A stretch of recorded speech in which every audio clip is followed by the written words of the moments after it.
नमस्कार प्रेक्षकांनो, मालिकेच्या पुढील काही भागांमध्ये आपल्याला खूपच जबरदस्त असा ट्विस्ट पाहायला मिळणार आहे। म्हणजेच राणी कशा पद्धतीने मालतीला कोर्टामध्ये निर्दोष सिद्ध करते आणि त्यासोबतच आबांवरती आता चोरी चाळ घेणाऱ्या, खोटे आरोप करणाऱ्या वकील आणि त्याचबरोबर विक्रांतची कोर्टामध्येच इंद्राने कशी वाट लावलेली आहे ती आपल्याला पाहायला मिळणार आहे। हे सगळं कशा पद्धतीने होणार आहे ते आपण डिटेलमध्ये पाहणार आहोत। तर इकडे आपल्याला पाहायला मिळतं की आता कोर्टामध्ये एवढ्या घाणेरड्या पद्धतीने आरोप केले जात असतात। मालतीच्या बद्दल वाटेल ते बोललं जात असतं। उर्मिला म्हणत असते की या बाईने माझे दागिने चोरलेले आहेत। आता ॲडव्होकेट कारखानीस कसं आहे हे तर आपल्याला माहितीच आहे। ॲडव्होकेट कारखानीस या सगळ्यावरती एक गोंधळ घालत असतो, तो म्हणजे तिथे उलट तपासणीला बोलवताना त्याला हवं तेवढंच बोलून घेत असतो। कारण आता रत्नाकाकीला चौकशीसाठी बोलवलं जातं। रत्नाकाकी जेव्हा आता चौकशीसाठी तिथे विटनेस बॉक्समध्ये येते आणि रत्नाकाकीला प्रश्न विचारले जातात, रत्नाकाकी त्याची उत्तरं देत असते। रत्नाकाकीला जे विचारलेलं आहे ते सांगत असते। तेव्हा रत्नाकाकीला विचारलं जातं की मालती मॅडम आहेत, त्यांना दागिन्यांची हौस आहे का, त्यांना दागिने आवडतात का? तेव्हा रत्नाकाकी सांगते की हो। मग उर्मिलाच्या दागिन्यांचं कौतुक केलंय का? तेव्हा ती सांगते की हो। आता एवढं जेवढं पाहिजे तेवढंच ऐकून घेतलेलं असतं। तेव्हा मात्र इकडे राणी म्हणत असते की ऑब्जेक्शन मिलॉर्ड, कसं माहितीये का, एखाद्या व्यक्तीला दागिन्यांची आवड आहे एवढ्यावरून आपण ठरवू शकत नाही की ती व्यक्ती चोरी करू शकते। काही तुम्ही बोलत आहात या गोष्टी चुकीच्या आहेत। तेव्हा लगेच जज साहेब ऑब्जेक्शन घेतात। मग पुढची गोष्ट अशी असते की जज साहेबांनी आता ऑर्डर काढलेली आहे की राणीचं घर म्हणजेच मालती महाडिक जिथे राहतात त्या घराची झडती घेण्यात यावी। पोलिसांच्या हाती जे काय लागेल त्यावरती पुढचा निर्णय घेण्यात येणार आहे। म्हणजेच मालती मॅडमवरचे आरोप सिद्ध होणार की नाही हे ठरणार असतं। तेव्हा मात्र आता सगळेजण तिथं असतात आणि मग राणी विरोध करत असते। राणी म्हणत असते की नाही, हे होऊ शकत नाही, असं नाही झालं पाहिजे, असा विरोध राणीने केलेला असतो। पण राणीचं मात्र तिथं ऐकलं जात नाही। आता चोरीचा आरोप केलाय आणि यांनी स्वतःच्याच तोंडाने सांगितलंय की ते पेपर आम्ही स्वतः चोरलेले आहेत, तर आता या गोष्टी पण चोरल्या जाऊ शकतात, म्हणून घराची चौकशी वगैरे ह्या सगळ्या गोष्टी आता सुरू झालेल्या असतात। आता मात्र पोलीस घरी आलेले असतात आणि मग तेव्हा उर्मिला मात्र तोंड चालवून बोलत असते। ती म्हणत असते की आता बघ, तुला कोण वाचवतंय आणि या केसमधून तुम्ही कसं सुटताय ना तेच मला बघायचं आहे। नक्की तुमचं काय होणार आहे आणि कशा पद्धतीने तुम्ही बाहेर पडताय हेच मी पाहत राहणार आहे, असं उर्मिला धमकी देत असते। त्याचबरोबर मालतीला म्हणत असते, मालती मॅडम बघा कशी वाट लागते ते। आणि त्याचबरोबर तिने विक्रांतला सांगितलेलं असतं की दागिने याच घरात सापडतील याची सोय मी केलेली आहे। खरं तर आबा पोलिसांना म्हणत असतात की हे बघा, कसं आहे माहितीये का, माझ्या घरात असं काही नाहीये, तुम्ही माझ्या घराची अशी झडती घेऊ शकत नाही, पण याला कोणताच पुरावा नसतो।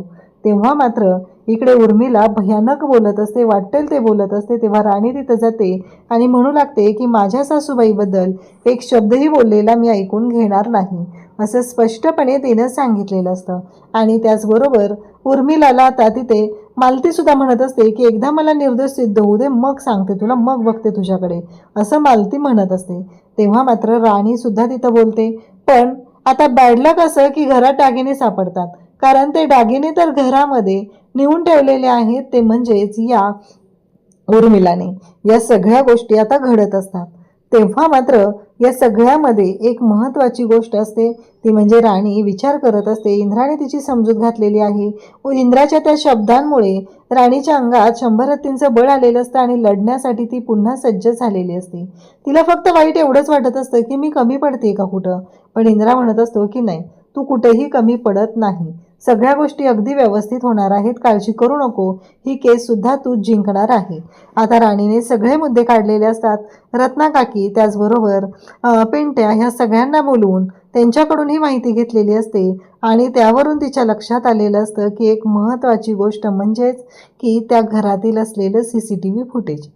आता कोर्टामध्ये हे सगळे मुद्दे मांडले जात असतात आणि मग कोर्टामध्ये या सगळ्या गोष्टी जेव्हा केलेल्या असतात तेव्हा सुद्धा हे सगळेजण तिथं पाहत असतात आणि राणी म्हणत असते की आता बघायचंय।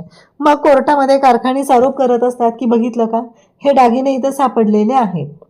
मग आता सगळेजण तिथं असतात। राणी पहिला मुद्दा मांडते, कारण सरळ सरळ मालतीला दोषी ठरवलं जातं। मग राणी पहिला मुद्दा मांडते, तो म्हणजे या दागिन्यांवरचे फिंगरप्रिंट चेक केले पाहिजेत. मग पोलिसांच्या मदतीने त्या दागिन्यांवरचे फिंगरप्रिंट रिपोर्ट आणले जातात आणि त्याच्यामध्ये मालतीचे फिंगरप्रिंट नसतात. मालतीचे फिंगरप्रिंट नाही आहेत तर त्याच्यावरती उर्मिलाचेच फिंगरप्रिंट आहेत. आणि त्याचबरोबर आता राणी तो मुद्दा कोर्टामध्ये मांडते. जर मालती मॅडमनी हे दागिने चोरले असतील तर त्यांना एवढी दागिन्यांची हौस आहे, दागिने घालायला आवडतात, तर ऑब्विसली त्यांनी ते दागिने जे आहेत ते अंगावर घालून बघितलेच असतील ना, का दागिने चोरलेत म्हणून ते लपवूनच ठेवलेले आहेत, असं राणी मुद्दा मांडते. तेव्हा सगळेजण तिथं आहेत आणि मग मात्र जज साहेब म्हणतात की अगदी बरोबर आहे. मग कारखान्याची बोलती बंद झालेली असते. राणी म्हणत असते की आणखी एक महत्त्वाची गोष्ट, कारण तुम्हाला असं वाटत आहे ना, तर हे फिंगरप्रिंटचे रिपोर्ट, आता या दागिन्यांवरती मालती मॅडमचे फिंगरप्रिंटच नाही आहेत, तर प्रश्न कुठं उभा राहतो की ते दागिने त्यांनी चोरलेत. दुसरी महत्त्वाची गोष्ट म्हणजे त्यांनी स्वतःच्या तोंडाने मान्य केलेलं आहे की त्या रूममध्ये गेलेल्या होत्या, मग त्यांनी दागिने चोरलेले आहेत ही गोष्ट त्यांनी मान्य केलेली नाही आहे. कारण एवढंच जर त्यांनी खरं सांगितलं असेल तर दागिने चोरीचं सुद्धा खरं सांगितलं असतं. आणि त्याचबरोबर प्रत्यक्षदर्शी कोणीही साक्षीदार नाही. मान्य, दागिने आमच्या घरात सापडले याबद्दल काही शंका नाही, पण दागिने चोरताना मालती मॅडमनी ते दागिने आमच्या घरात आणून ठेवताना कोणी पाहिलेलं आहे का, अशी कोण व्यक्ती आहे का, हे जेव्हा बोललं जातं तेव्हा असा कोणताही पुरावा ॲडव्होकेट कारखानीस यांच्याकडे नसतो. मग आता कारखानीची बोलती बंद होते आणि राणीने मालतीला निर्दोष सिद्ध केलेलं असतं. आणि दुसरी गोष्ट म्हणजे CCTV फुटेज, त्यानुसार सुद्धा क्लिअर होत असतं की मालतीनं अशा कोणत्याही गोष्टी केलेल्या नाहीत. त्यानंतर कोर्टामध्ये आता मेन मुद्दा, तो म्हणजे प्रॉपर्टी लुबाडली गेलेली आहे, अशा पद्धतीने गोष्टी सुरू झालेल्या असतात. पण नेमकं इंद्राच्या बाबतीत एक निगेटिव्ह गोष्ट विक्रांतला समजलेली असते, म्हणजेच त्याचा वीक पॉईंट काय आहे तो समजलेला असतो. आणि तो वीक पॉईंट हा लगेचच विक्रांतने वकिलाला सांगितलेला असतो. आता ॲडव्होकेट कारखानीस कोर्टामध्ये आणखी काही गोष्टींच्या बाबतीत गोंधळ घालू लागतात आणि त्या गोष्टी म्हणजेच ज्याचा विचारही केलेला नसतो अशा गोष्टी. त्याने डायरेक्टली आबांवरती संशय घेतलेला असतो, आबांवरती चोरीचा आळ आणलेला असतो आणि त्याचबरोबर आबांच्या बाबतीत वाटेल ते बोललं जात असतं. आबांवर आरोप केलेले असतात. तेव्हा मात्र इंद्राला खूप राग येतो. इंद्रा डायरेक्टली जाऊन ॲडव्होकेट कारखानीसचं गचंडी पकडतो, नरडं पकडतो आणि ओरडू लागतो की माझ्या आबांबद्दल वाटेल ते बोललेलं ऐकून घेतलं जाणार नाही. आबा म्हणजे सज्जन माणूस, आबांनी आजपर्यंत कधीच चुकीची गोष्ट केलेली नाही आणि इथे मात्र आबांवरती सरळ सरळ आरोप केले जात असतात आणि या गोष्टीचा खूप राग आलेला असतो आणि इंद्राने कोर्टातच राडा घातलेला असतो. राणी त्याला थांबवत असते. ही गोष्ट मात्र इंद्राकडून चुकलेली आहे की कोर्टात मारामारी करायची गरज नव्हती, पण कोर्टामध्ये हा सगळा गोंधळ घातल्यामुळं एकच प्रॉब्लेम येतो, तो म्हणजे इंद्राला आता कोर्टातून बाहेर पाठवलं जातं. सुनावणीच्या वेळेस इंद्राने कोर्टामध्ये थांबायचं नाही असं सांगितलं जातं.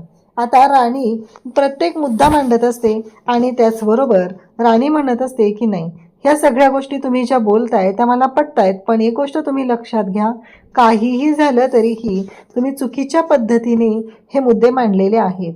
कारण प्रॉपर्टी हे सगळं जे काय आहे ते अशा पद्धतीने प्रॉपर्टी आमच्याकडून लुबाडलेली आहे. सध्या आमच्याकडे त्या बाबतीतला कोणताही पुरावा नसला तरी लवकरच मी त्याचे पुरावे तुमच्यासमोर सादर करेल. आता राणी नक्की कोणते पुरावे सादर करणार हे मात्र पाहणं रंजक असणार आहे. राणीने हुशारीने ही केस हँडल केलेली असते, मालतीला निर्दोष सोडवलेलं असतं आणि कोर्टाने राणीला पुढची तारीख दिलेली असते. आणि त्याचबरोबर राणी ज्या पद्धतीने ही केस हँडल करत असते ते मात्र पाहण्यासारखं असतं. त्यासोबतच आपल्याला पाहायला मिळतं ते म्हणजे इकडे राणी आता कोर्टामध्ये बाहेर येत असते आणि त्याचवेळी तिच्या समोर येऊन उभी राहते ती उर्मिला म्हणते, कसं आहे, लावली ना वाट, प्रत्येक वेळेस तुला असं वाटत होतं की तूच जिंकणार आहे, पण एक गोष्ट कायमस्वरूपी लक्षात ठेव, काहीही झालं तरीही तुला मी जिंकू देणार नाही. कारण तू ज्या पद्धतीने ह्या सगळ्या गोष्टी केलेल्या आहेत त्या सगळ्यावरून तर एकच गोष्ट क्लिअर होत आहे आणि ती म्हणजे की तुला मी जिंकू देणार नाही. कारण आजपर्यंत एवढं सगळं झालेलं आहे आणि त्यासोबतच महत्त्वाची गोष्ट ही आहे की तुझ्याकडून हे सगळं जे आम्ही लुबाडलेलं आहे आजपर्यंत आमच्या अपमानाचा बदला घेत आहोत. कारण आजपर्यंत या सगळ्यांनी आम्हाला उपऱ्यासारखं वागवलेलं आहे आणि त्या अपमानाचा आम्ही बदला घेत आहोत आणखी भरपूर फेडायला लागणार आहे, आणखी भरपूर त्रास सहन करायला लागणार आहे. आत्ता आमच्या दाराच्या बाहेर राहिला तरी परवानगी आहे, पण उद्या तिथे सुद्धा आम्ही तुला राहू देणार नाही असं म्हणत इकडे आता उर्मिलाने तोंड सुरू केलेलं असतं. पण राणीने हुशारीने इंद्राला सांगून या सगळ्याचा व्हिडिओ बनवलेला असतो आणि या सगळ्यामध्ये उर्मिलाची वाट लावलेली असते. उर्मिलाला असं वाटत असतं की तिने मात्र यामध्ये जिंकलेली आहे, पण तिने जे काही बोललेले आहे त्यामुळं वाट मात्र तिचीच लागलेली आहे. तिच्या विरोधातला एक पुरावा राणीच्या जवळ उभा राहिलेला असतो. अशाच अपडेटसाठी चॅनलशी कनेक्ट राहा. थँक्यू.